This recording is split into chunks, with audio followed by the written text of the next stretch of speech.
Nate's just been a really good sport, and we have been in touch. And were you on the ground today, or did you? I was. I've been on the ground for days straight. I mean, we're doing this sleepful protest, what we're calling Oh it. yeah, like Wall And Street Group. Yeah, excellent. yes, though we are the ones who came up with the hashtag.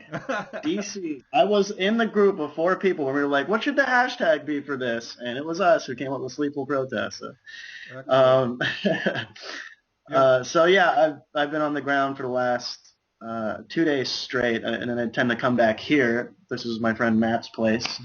and he lets me stay on the sofa here. Thankfully, I'm just real lucky to have someone who is willing to share their shelter with me. Right.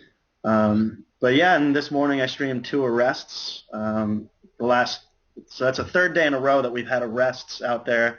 We're sleeping on the sidewalk in front of the Bank of America, and the first day of arrests 2 days ago. 2 arrests, 3 arrests yesterday, and 2 arrests this morning.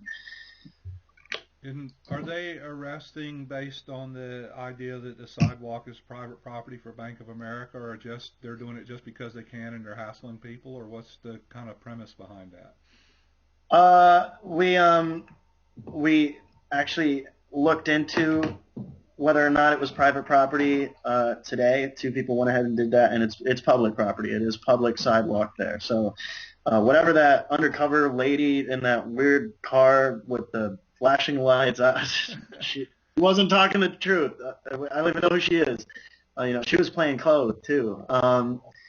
They're charging everybody who's been arrested with obstruction of the sidewalk, and I've been watching the stream. I said it's over and over again. The Committee of the Judiciary had a meeting February 1st, 2012, where they spoke about what exactly obstruction of the sidewalk is, and they came to the conclusion that obstruction of the sidewalk is complete obstruction of the sidewalk, not one protester sitting up against the wall.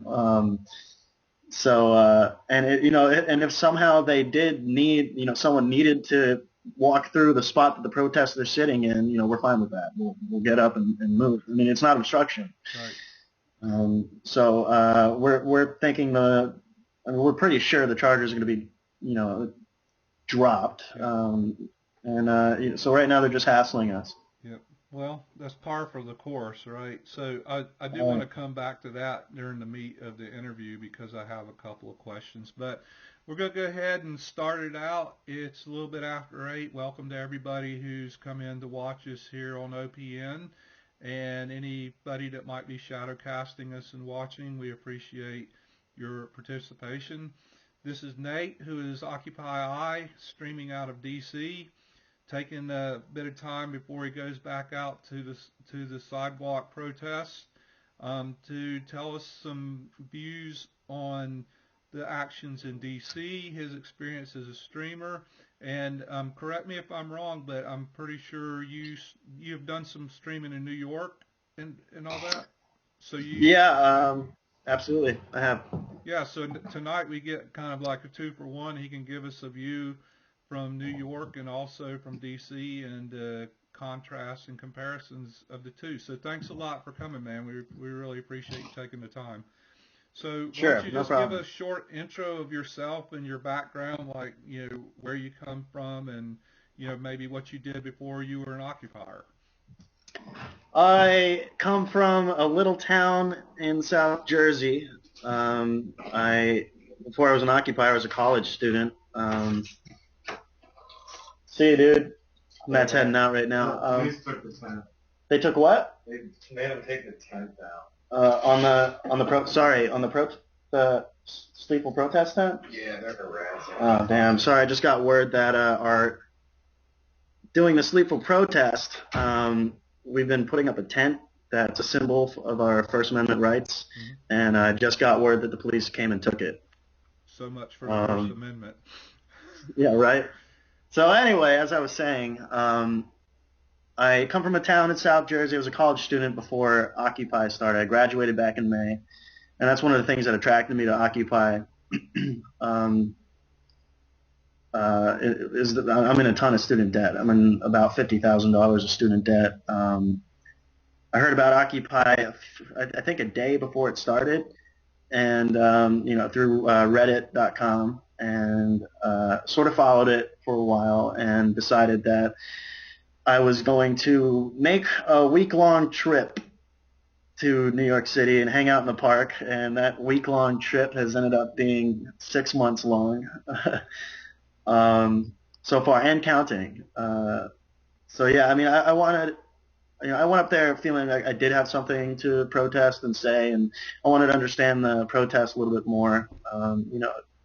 You only get so much through the media, and it's really immersing yourself in it is a huge experience.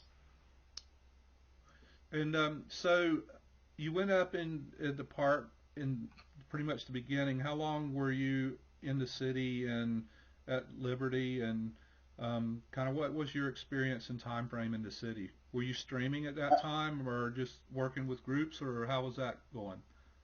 I um I went up to Zuccotti Park in mid-October, and I fell into the streaming crew there about 3 or 4 days in, and just started working with them, and that was what convinced me to stay. Was that I felt like I could fill a need. I wasn't streaming really. I would stream a little bit when we were in the park. I probably streamed 10 times. I was in there for the second month of the encampment. I really started streaming in late November, early January, early December. And yeah, and that's when I started building my skills. And and everybody who watched the Occupy Wallace TNYC stream back then, they know like I never spoke. I never talked over the stream. I would talk to people over the chat. So like learning to find a voice and try to speak the way I do, and sort of report the way I do, took some time to build. Right. And when did you make your way down to DC, and what brought you down here? January 16th was my first day in DC. I don't know if I had ever been here before that. I don't think I have. Maybe just passing through. And it was Occupy Congress that brought me down, and we decided to stick around. The team decided to stick around for about a week, and I also streamed the Occupy the Courts on January 20th, which was awesome when we took the Supreme Court. So I'm real glad we stuck around, and then we went back to New York for a few days, and then it was just me and Thorin at that point, who I considered my producer at the time. And he had to go somewhere, I forget where, and I was like, well, I'm going to go back to DC and continue streaming. We had just started a new Ustream channel at that point, trying to go mobile. And yeah, so I went back down there and back down here and continued to work on that channel. Right. And so, from that, you went ahead and branched out on your own channel. Do you have a team you're working with, or are you pretty much a solo one-man show on that? One-man show. Yeah. It's all me. Light and easy. It's a lot of work, I know. And if you feel like it and you want to just really touch on broadly how to throw together the streaming gear and to start a channel, because I think what we're finding is, it's more and more important for people to have those cameras out, and a lot of people are willing, but they just don't know how. And I get a lot of questions myself about, oh, it's so technically complicated and everything, and my opinion is really it's not. In 15 minutes you can, so maybe you could speak to your experience of that, about how to get people up and running. Sure, give me 1 second. Okay. So I just picked up this bag last week. I love this thing. It's like a hip satchel, and I keep all my streaming gear in it. I don't have to have a bag across my shoulders or anything. This is really all the equipment you need for streaming will fit right in here. Got it from like an army surplus store. It's like an ammo bag. Just get all my equipment out here. So basically what you need is a cell phone with a camera, and the cell phone has to have the ability to connect to the internet. I use an iPhone, so right here. Yeah. And then you need batteries so that you can have a longer stream. You know, when you're using like this phone, if I have it fully charged and I start streaming with it, it'll last about 2 hours. And if you go through my footage, every time I start streaming, I'm normally streaming longer than 2 hours. So you need batteries. So you need lithium-ion batteries. This right here is a laptop charger, a portable laptop charger. It's a Energizer XPAL 18,000 is what it's called, and that's because it has 18,000 milliamp hours. And that's basically the energy capacity of the battery. So a cell phone a fully charged cell phone has 1,500 milliamp hours in it. So this big battery right here will recharge my phone over 10 times before it dies. Right. Really useful to have on you. And then, so you can feasibly stream with just that.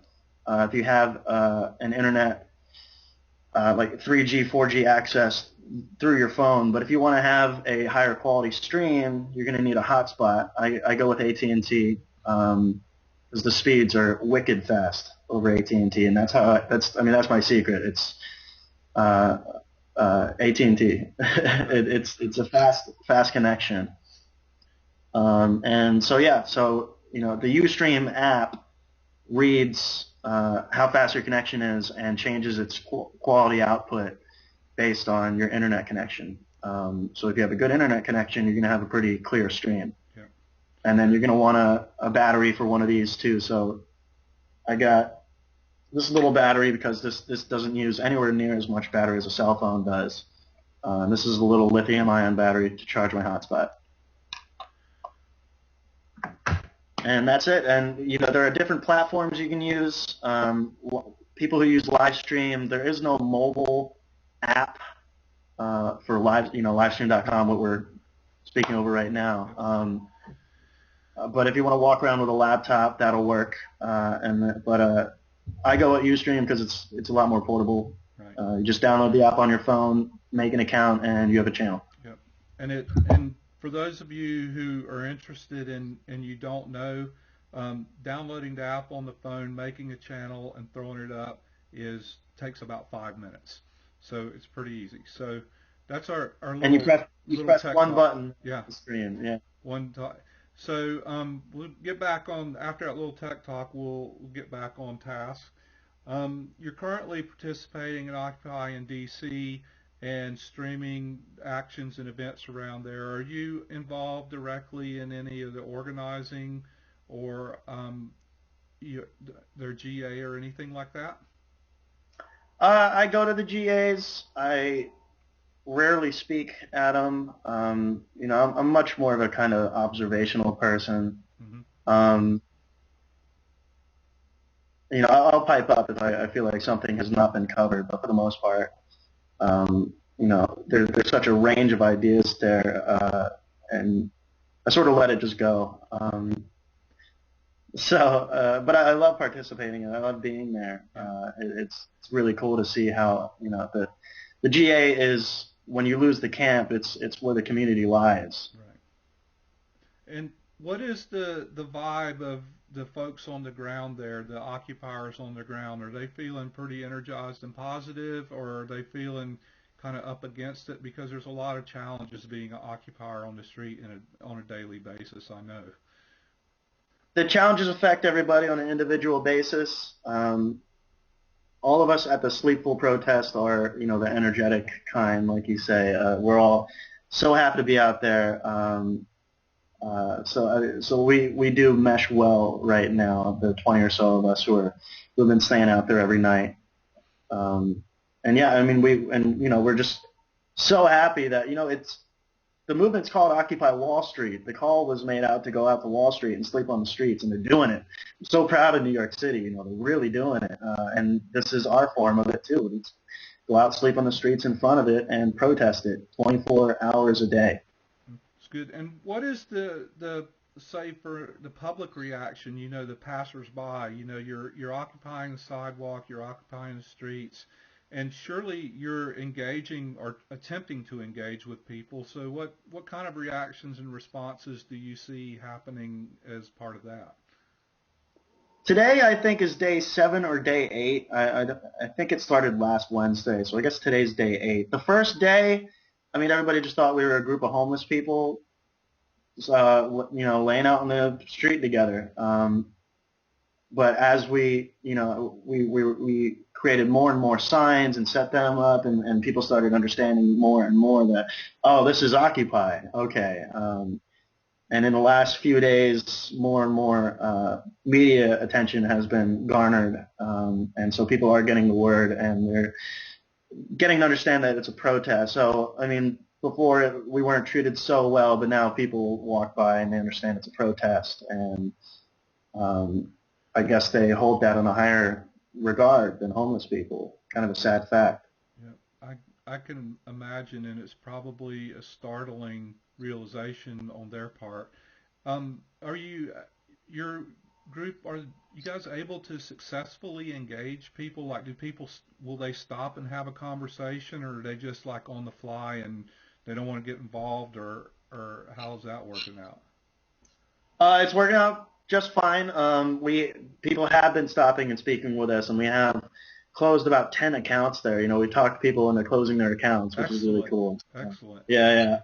And today, we're still like gaining the momentum and coming up with ideas and everything. And one of the guys, Sam, earlier today, and I tweeted a picture of it out, came over dressed up in a suit, and was begging for bailouts on behalf of Bank of America. He had this money bag and a sign that said, support corporate welfare, and was just,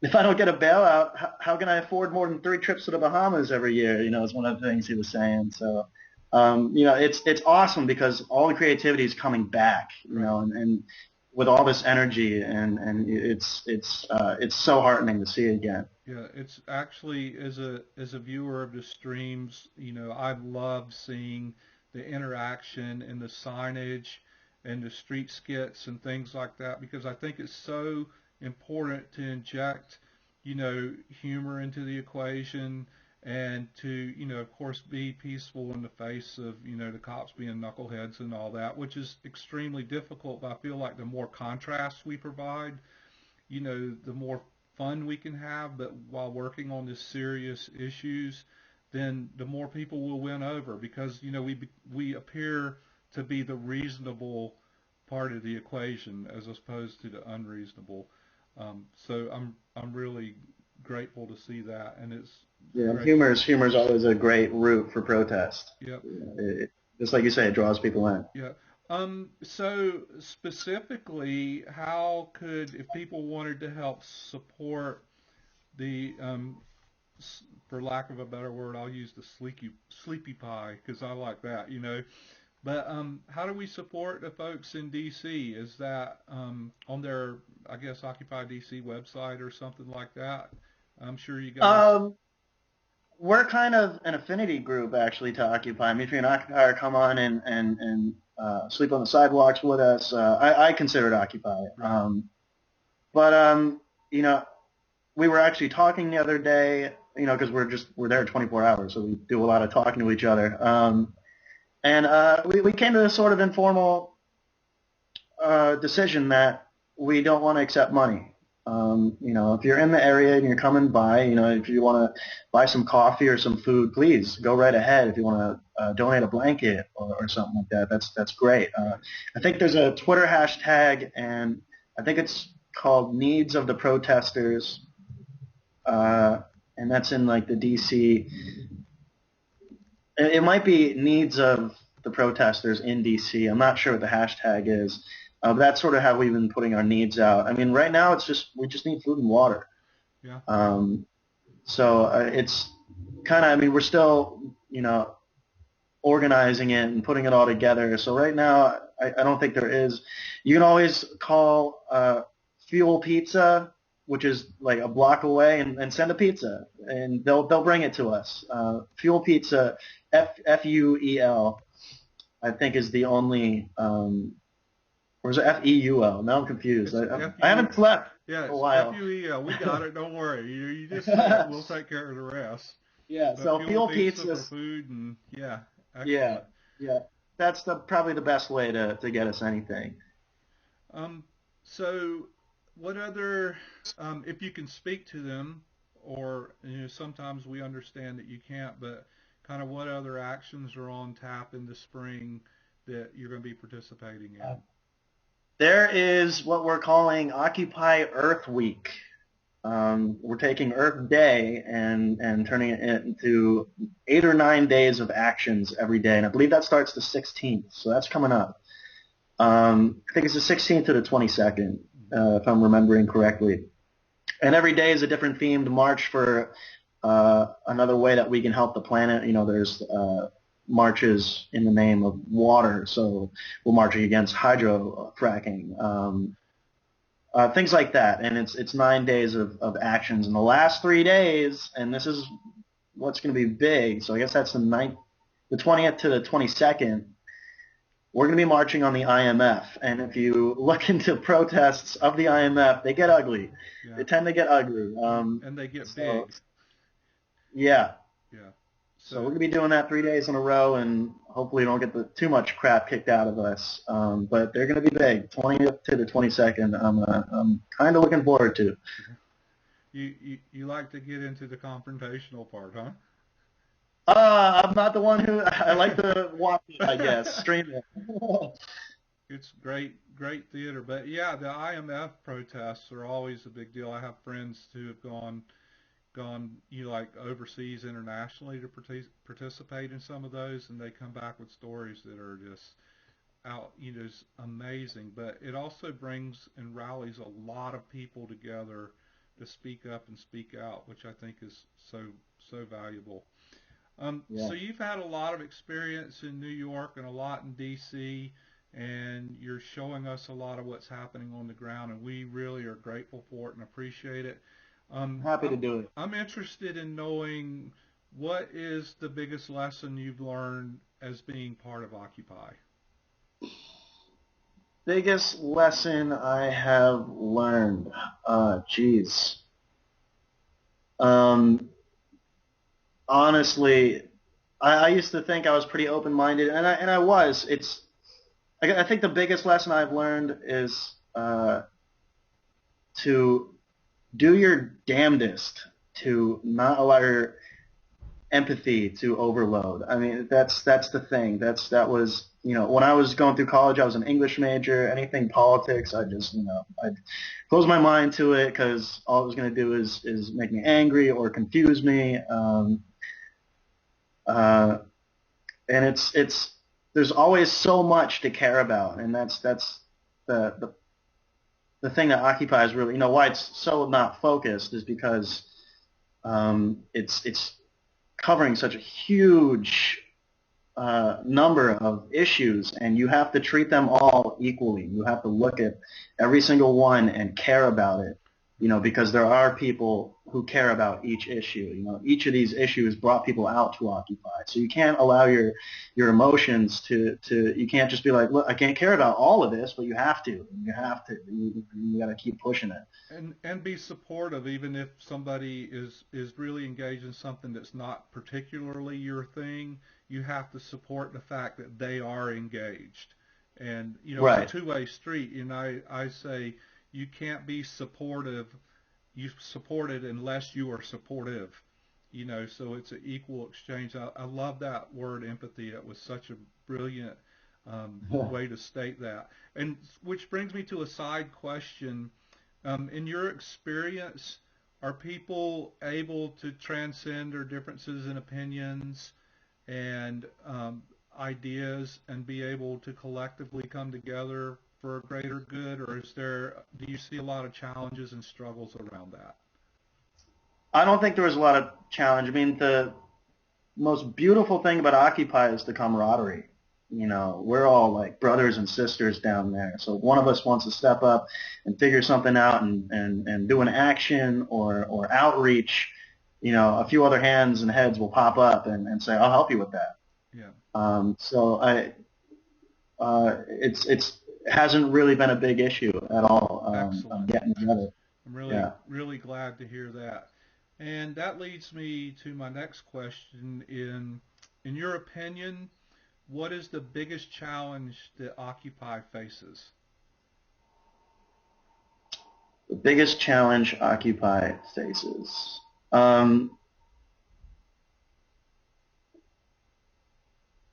Let's see. I guess the biggest challenge is continuing to keep our name out there without. So I'm trying to formulate this one before I say it. Look at the challenge that we've already. The biggest thing is continuing to keep that community. I think is really, we lose the camps. And we lose the community, and suddenly numbers really start to dwindle. So we have to continue to keep that community. That's the biggest challenge. And whether you do it online or you do it through general assemblies, that's the clincher, because you have to keep contact, keep communicating no matter what. And so we're going through our first stages of having our community ripped out beneath our feet. All across the country, the camps were evicted and everything, but Occupy was never about having a camp. It was about, the actions. This is a direct action movement. It's about outreach. It's about getting the issue out there.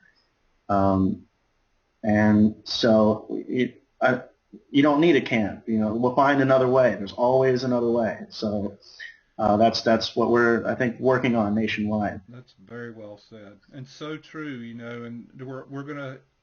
Going forward, there's always going to be obstructions, and we just have to navigate them, work around them, improvise, adjust, and keep moving forward, because that's even if you fall on your face a few times, it's fine. You just get up and keep going. right. And that's the advantage, and I say this all the time with people I'm talking about. The advantage that we have as a movement is that we can do that. We're fast, we're flexible, we're not burdened by infrastructure and bureaucracy, so we can change our direction at any time, which is a good tactical move, but we can always move forward.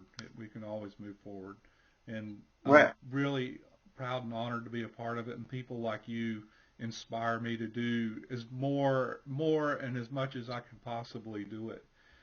Well, thank you. So we'll, if the chatters want to give Nate any questions, we'll do that. Put them in bold, please. And meanwhile, while I'm waiting for those to scroll by, if Nate has anything in specific that you would like to add to the group, you're on stack. Go nuts. What do I want to say? I want to say thank you. I'm happy to see. I'm just starting to look at the. I was really focusing on that interview. I'm starting to look at the chat, and I'm really happy to see that there are so many familiar names on here. I love the support of you guys, you viewers. I love it. It's so die hard. I mean, some of these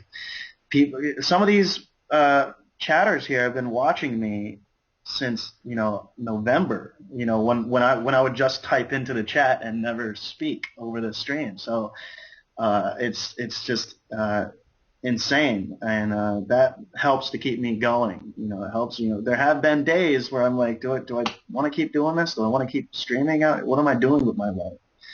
But that is one of the biggest rocks, is that there are people out there who honor and humble me by just coming and watching the stream every now and then. So I want to say thank you to everybody, to the chatters and the viewers. Well, we appreciate all the work you're doing for us, because you're our eyes and ears there, and you're bringing the stories to us, and we appreciate that a great deal. So G.I. Joe is asking if you can talk about why there are two locations for Occupy DC, and are they uniting at McPherson, or what's that? Or if you're not comfortable speaking to that, you can say. I'm comfortable. Okay. Comfortable. I'll speak shortly on it. Freedom Plaza. So there's two camps. right now. There's Freedom Plaza and McPherson Square. Freedom Plaza was an encampment that was actually organized back in April, so a year ago, from a group called Stop the Machine, also known as October 2011. And, they were anti-war protesters, and they decided to have an occupation of Freedom Plaza starting in October 2011. So that's why they call it October 2011. Then Occupy started, and they liked it enough that they took on the name. McPherson began 5 days before Freedom Plaza, and that was more of I don't know how that one came about. In the same vein that I don't really know how Occupy Wall Street came about, who organized it and how to, but they are coming together, and Stop the Machine really stopped having a hand in Freedom Plaza in about sometime in January. So it's been, just basically Occupy. So they're coming over to McPherson. I think starting tomorrow and the next day, they're bringing all their tents over to McPherson, and we're joining forces. And people have been calling out for it for months now. So it's, we're happy to finally do it and consolidate. So yeah, that's excellent. no more division in DC. Yeah, it's one camp coming together, which is what it's all about.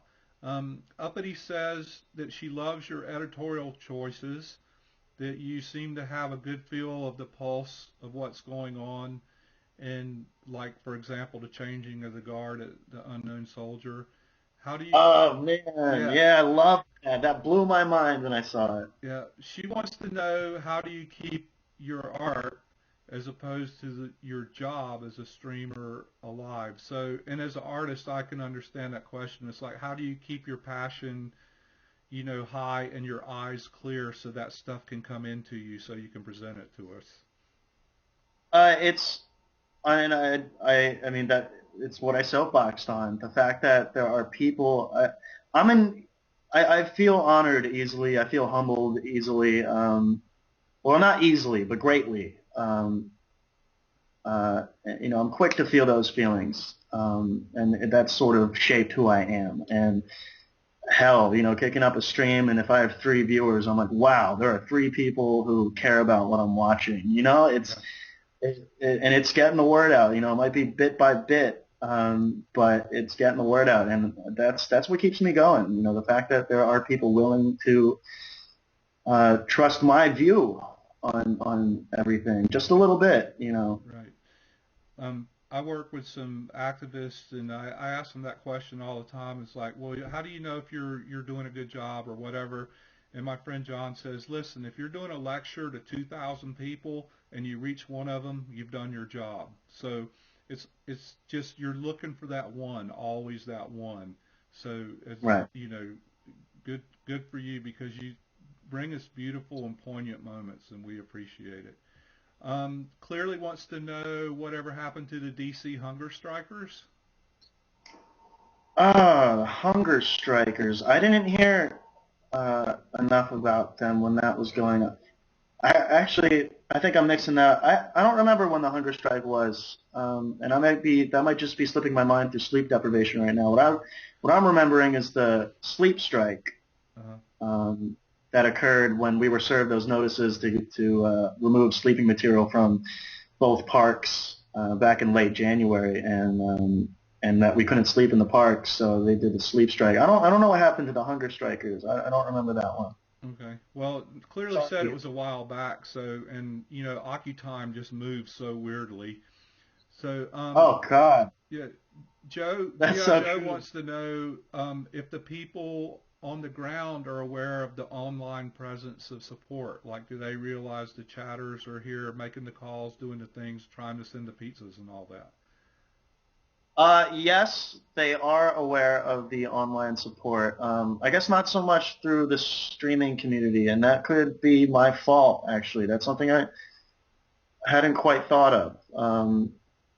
So I think I do tell them sometimes different things the chatters say, and I'll tell them like my viewership, and so actually, what, they are pretty aware of it, because like I'll tell them like, yeah, with all the screen captures and my channel combined, all the viewers combined, we had about 160, 170 viewers or something, or whatever number came up, and their eyes light up. It's like, whoa, that many people care.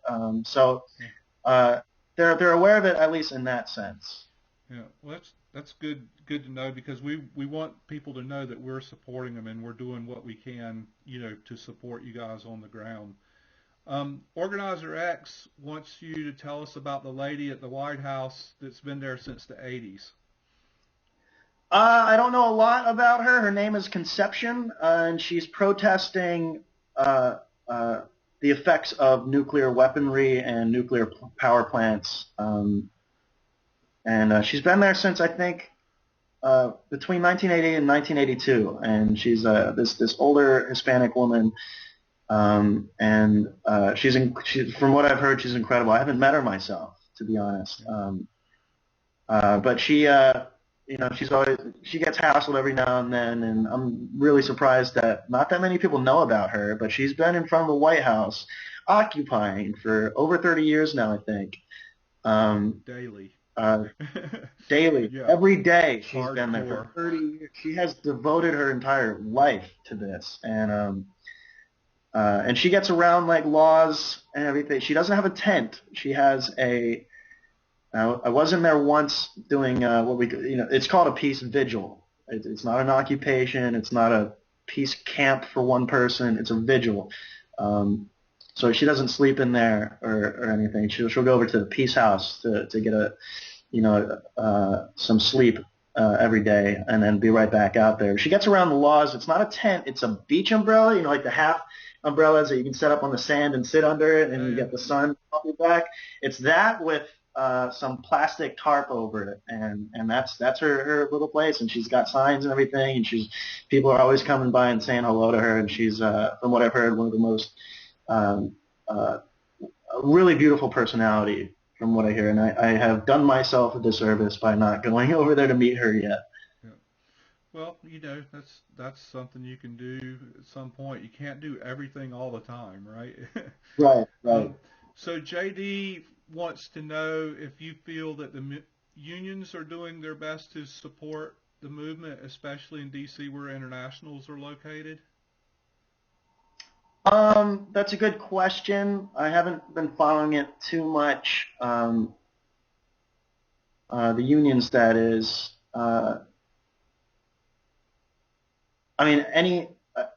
We are a grassroots movement, and unions are for the workers. So I'm glad we're working together. Right.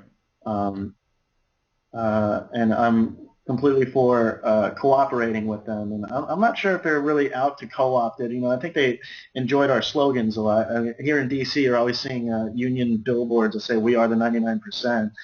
But it's just a slogan. It's not like people get up. Occupiers. Some occupiers around here I've heard, say that they feel like the unions are co-opting it. But I just see them using the slogans, and they're not actually occupying. They're not, sleeping in parks. So we aren't separate, groups. But I do need to look more into what the unions how they've been impacting. It's a good question. We have that discussion a good bit about, are they supportive? Could they be a force? What are the pros and cons of it? Shorty asked if you're aware of the great job that Harris did yesterday. I am so aware of that, and I bought him lunch and a beer. When I got out of court, I went right up to Harris, and I was actually talking to Matt. I texted him a couple times in court. I got yelled at for texting while being in court. I talked to Matt, who's, I'm at his place right now, and he said, "Yo, Harris is doing an awesome job." I'm always really, really, really worried about my equipment. That was the first time I've ever given all my equipment to someone and said, "Please do this, and please don't get arrested and lose all this stuff, because this is my life right now."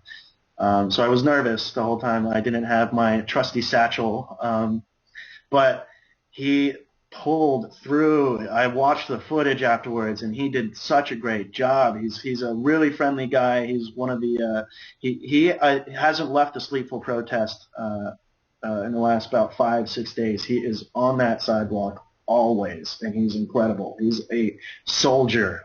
So I am aware of what he did, and I am eternally grateful. And maybe we can, start seeing some more streams from Harris's point of view. Yeah, that would be great. Barnabas asked if the cherry blossoms have bloomed yet, and if they haven't, when they do, can you show them to us?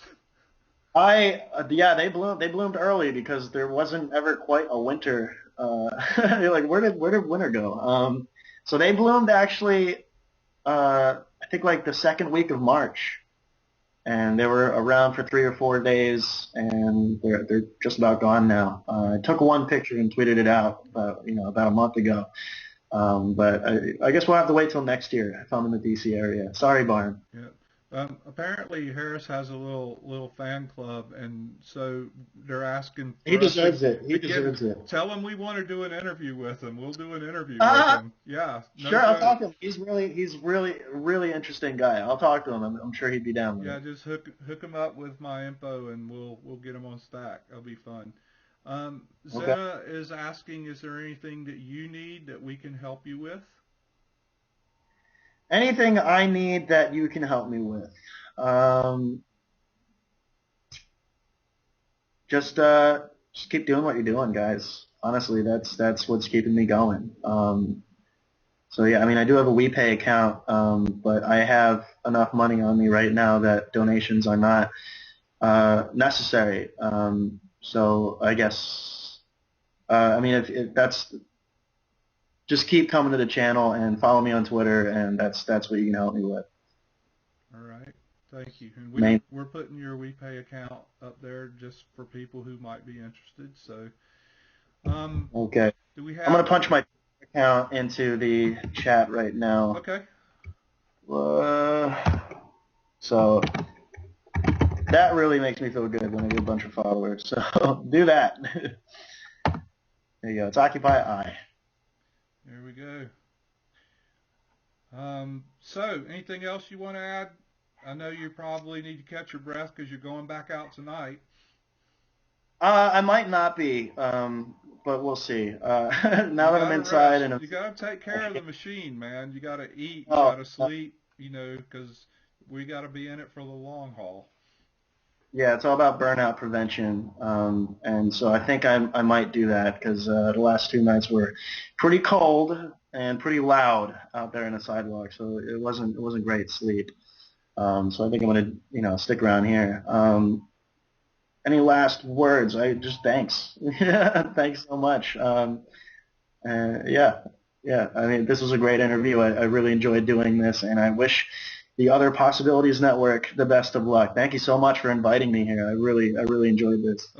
You're more than welcome, and thank you for taking the time. And there's one more question, and I'm going to get yelled at if I don't ask it, but who is the guy that makes all the signs? Barry with the long hair like mine, and he was at Occupy Wall Street for a little while. I don't know if I ever saw him up there. But Barry makes most of the signs. He's got incredible handwriting, and he's so well read.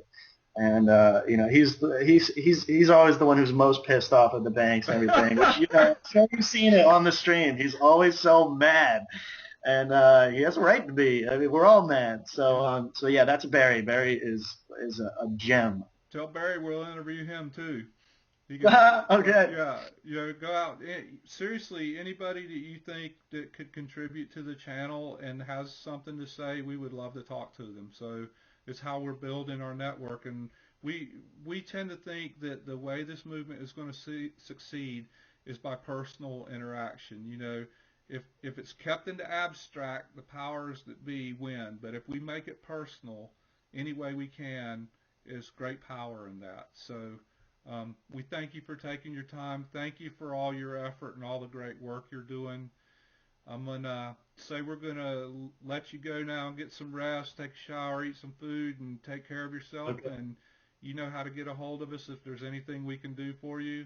All our people out here will be watching, and you have a love and a support. So take care of yourself, man. Thanks a lot. I appreciate it. It was great. You're welcome. Thank you, and thank you all the viewers.